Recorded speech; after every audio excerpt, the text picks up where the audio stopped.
You're listening to Civic Media. You can tune into any of our live shows on any radio station across the state with the Civic Media app. Find us in your phone's app store and listen anytime, anywhere. This is your WGBW Daily News Roundup for the Talk of Green Bay, 97.9 FM and 1590 AM. For 97.9 WGBW News, I'm Lisa Hale. It took 10 days, but many Cellcom customers are finally seeing a return of voice and text services following what the company is calling a cyber incident. The outage started Wednesday, May 14th. On Sunday, Cellcom announced that customers are starting to see a return to service, although that restoration would not be all at once, and some disruptions could still occur. A single vehicle crash in Marinette County in the town of Wagner Monday caused the death of 49-year-old Jessica Basiak of Peshtigo. A preliminary investigation shows Garbasiak failed to negotiate a curve on County Highway X, lost control, and crashed into a ditch. She was not wearing a seatbelt and was ejected from the vehicle. Just hours earlier, Marinette County Sheriff Randy P. Miller took to Facebook to ask for more attentive driving. Marinette County has now seen, with Monday morning's crash, 8 fatal crashes and 10 deaths in automobile accidents this year. Miller's plea said, quote, "Each and every one of us can make a difference in our safety and the safety of others when traveling through Marinette County or anywhere for that matter." If you happen to see the governor out fixing potholes, for example, in Oshkosh today, you aren't seeing things. He's traveling the state with a shovel full of asphalt in his hands. Terry Barr explains what's behind the effort. Governor Tony Evers using his annual pothole patrol to highlight the need for transportation funding. A Republican-controlled committee stripped millions of dollars for road and bridge projects from his proposed budget. The governor saying the cuts come after years of investment. Over the last 6 years, my administration has improved more than 8,600 miles of road and 2,000 bridges statewide. And I fixed some of those darn roads my darn self. I had to kick off my 6 pothole patrols statewide.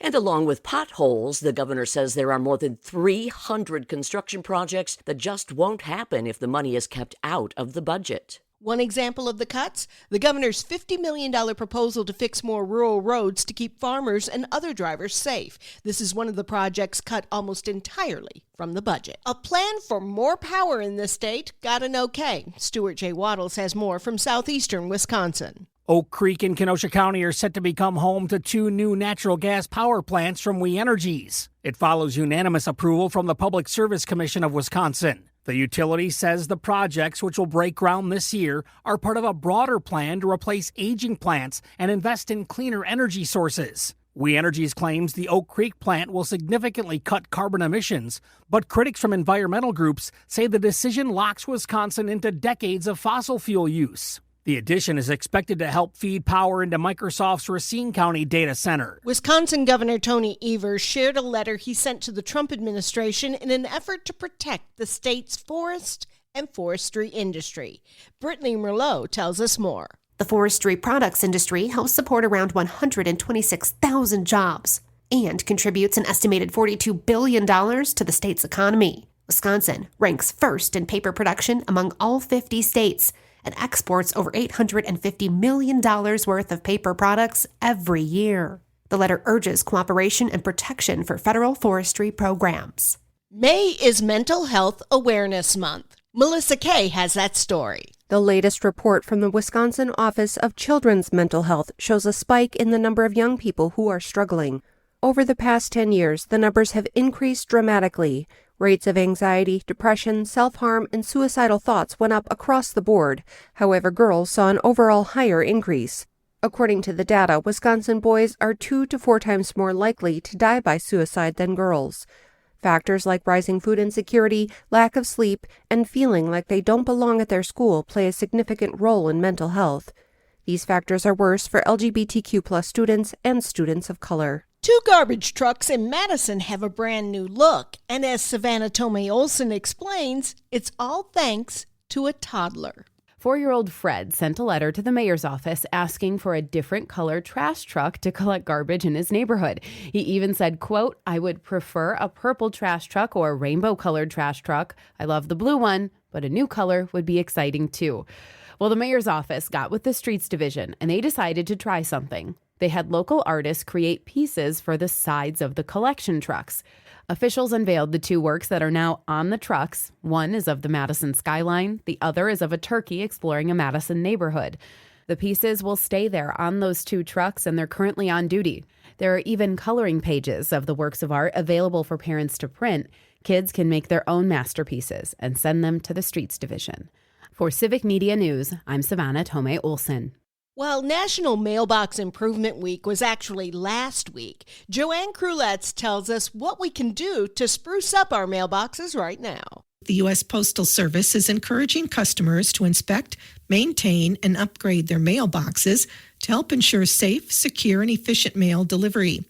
Each year, USPS designates the third week of May as Mailbox Improvement Week to encourage customers with box-on-post delivery to examine and, where necessary, improve the appearance of their mailboxes.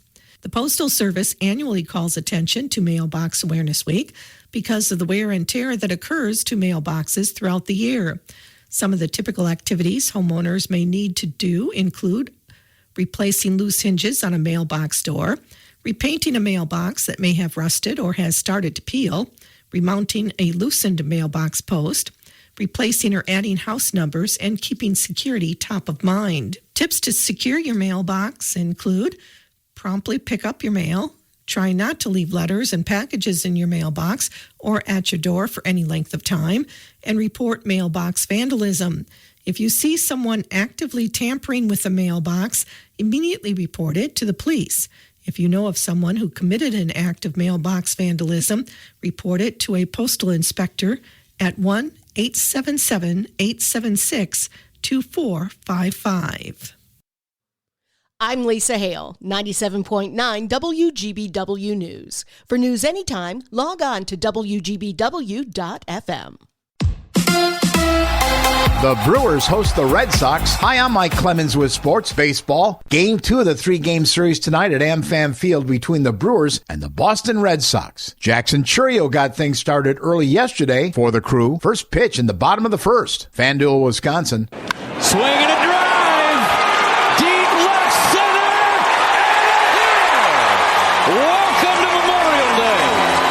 The Brewers went on to win 3-2. Did Chourio's leadoff homer set the tone? Pat Murphy. Yeah, I think it did. I think it always sets a tone when you come out ready, and the first hitter that you have kind of makes a statement. Closer Trevor McGill got out of a jam in the ninth to get the save in front of a sellout crowd of over 40,000 fans. Did that help? Oh, yeah. I mean, this stadium gets rocking when there's, a bunch of people in it, and definitely felt that. So, I thoroughly enjoyed pitching here in Milwaukee, and thank you for the fans for coming out. That's Brewers pitcher Trevor McGill with Sports. I'm Mike Clemens.